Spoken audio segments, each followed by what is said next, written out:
Your business is fucked and you know it. You're working 60 hours a week and barely even breaking even. You're the bottleneck in your own company. You're one bad month away from a complete fucking disaster. Well, guess what?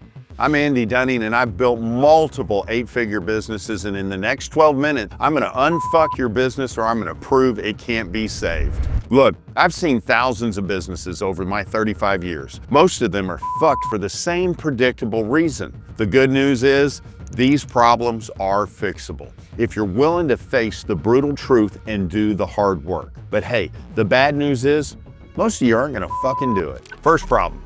You're the bottleneck in your own business. Every decision comes to you. Every problem, it lands on your desk.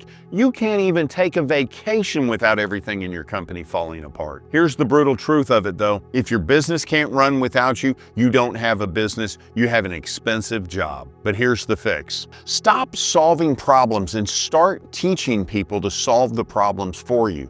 When somebody comes to you with an issue, start by saying this: I don't care what the problem is. I need you to come up with 3 solutions. I need you to tell me which solution you think works best and why, and then we'll decide if that's the solution we're gonna go with. This does 2 things. It builds their decision-making skills, and it also keeps problems far away from flowing up to you. If you do this for 30 days, watch your business transform from this decision-making process. You're not paid to have all the answers. You're paid to develop people and develop them into leaders that can find those answers. The second problem, you have no systems. Everything is in your head. You're winging everything every day. You're reinventing the wheel, and you're not getting the information out of your head into your team to be able to solve these problems. Systems are what separate businesses from hobbies. McDonald's doesn't make the best burger. They just have the best system in place to get what people want and bring value, and they're worth billions of dollars for doing that. The fix: document everything, every process, every procedure, every standard. Start with your 3 most important processes. Write them down step by step. Have daily huddles, just 15 minutes every morning. What that does is you figure out what are the priorities for the day, what are the challenges for the day, what do you need to get from each other today in order to operate the best. Weekly scorecards. Every department, it reports their key metrics, no excuses, no stories, just numbers. Monthly reviews.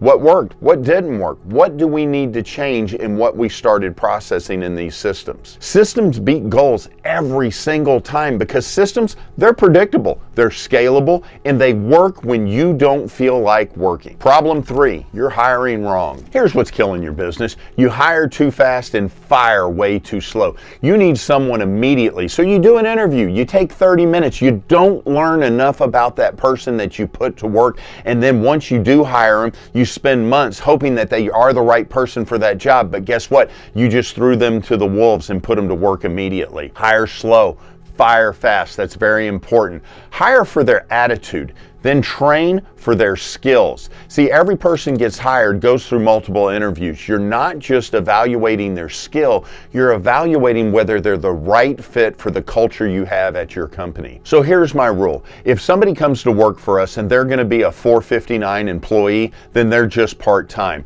If they need a work-life balance, this job isn't for them. I would rather 10 people who are obsessed than 50 people who are just here collecting a paycheck and riding our backs for the work we're doing. And when someone isn't working out, then fire them immediately. One bad apple in your company is poison to your entire team, and you don't need that toxic environment. Your business is only as strong as your weakest link. Stop being nice and start being effective.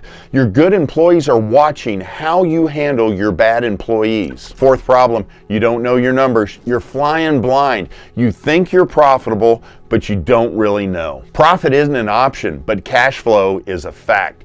You can be profitable on paper and still go broke. You have $1 million in receivables, but man, you can't make payroll. You need to know these numbers every single day. How much cash you have, how much is coming in this week, how much is going out this week, your top 3 revenue sources, your top 3 expenses, must know these at all times.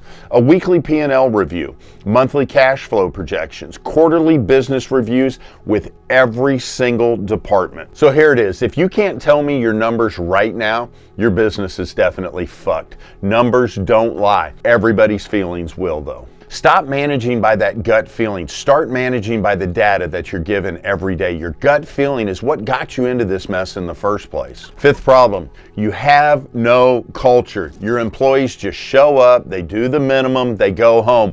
My 459ers. Nobody cares about your vision because they don't have one themselves. Culture. It isn't about ping pong tables and free pizza. Culture is about shared values, shared standards, and shared commitment to the excellence that this company needs to provide. Define your core values, not some corporate BS, but real values that guide decision making. Mine are discipline, consistency, hard work, and never quitting. That is the pillars, those 4 pillars of what my company stands on. Hire based on these values. Fire based on these values. Make every decision based on your values. Every person in this organization knows we're not just running auctions. We're building the biggest auction network in the US. We're changing how the auction industry is run. If your people don't know why they're there and they don't know your vision, they're not there for beyond the paycheck. They'll leave the moment somebody else offers them more money. Create a mission worth fighting for, and then fight for it every single day. That's what your team's there to battle for. Sixth problem, you're not leading, you're managing. See, leadership isn't about having all the answers. Leadership is about developing people with the right skills to find those answers. Stop being the hero. Start creating heroes. Your job isn't to solve every problem. It's to build people who can solve those problems within the company. At the end of the day, nobody wants to work for a boss. Everyone wants to work for a mentor. So be a mentor to everybody within your company.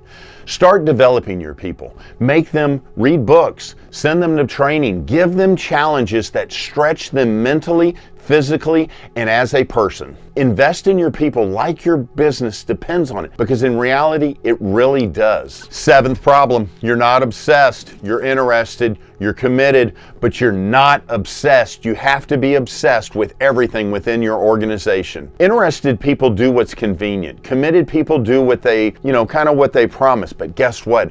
Obsessed people do whatever it takes at all times. Get obsessed or get out. Find something worth being obsessed and then go all in on it. Obsession isn't unhealthy. Mediocrity is unhealthy. Stop trying to balance your life and start dominating your market. Your competitors are obsessed. Your customers are obsessed with their problems. If you're not obsessed with solving their problems, you're just going to lose. So here's the final test to see if your business can be unfucked. Can your business run for a week without you? If not, there's a problem. Do you know your cash position right now? If not, like I said, you're flying blind. Would you hire yourself as an employee? If not, why would anyone else want to work for you? Are you or people excited about your vision? If not, you don't have a vision worth following. You've got to have a vision worth following. If you answered no to any of these questions, your business, it's truly fucked, but it doesn't have to stay that way. The difference between a business that can succeed and a business that is going to fail isn't talent. It isn't luck. It isn't timing. It's your willingness to face this brutal truth and do the hard work to fix it. Most of you will watch this video and just nod your heads. You'll change nothing. You'll make excuses. You'll say, oh man, it's different for you. You'll wait for the perfect time to try and start. But a few of you, the ones that'll take this seriously, you'll implement these fixes. You'll do the hard work. In your business, it'll transform. The question is, which one are you? Look, I gave you 7 ways to unfuck your business in 12 minutes. It isn't a theory, it's what actually works. Pick 3 of the problems that hit closest to home. Start fixing them today, not tomorrow, not next week. It needs to be today. If you're serious about unfucking your business, hit the subscribe button. I'm going to keep sharing the brutal truths about what most people won't tell you. Remember, your business is a reflection of you. If your business is fucked, it's because you're fucked. Fix yourself first, and then we can fix your business. So stay consistent, stay successful, and let's unfuck your business together.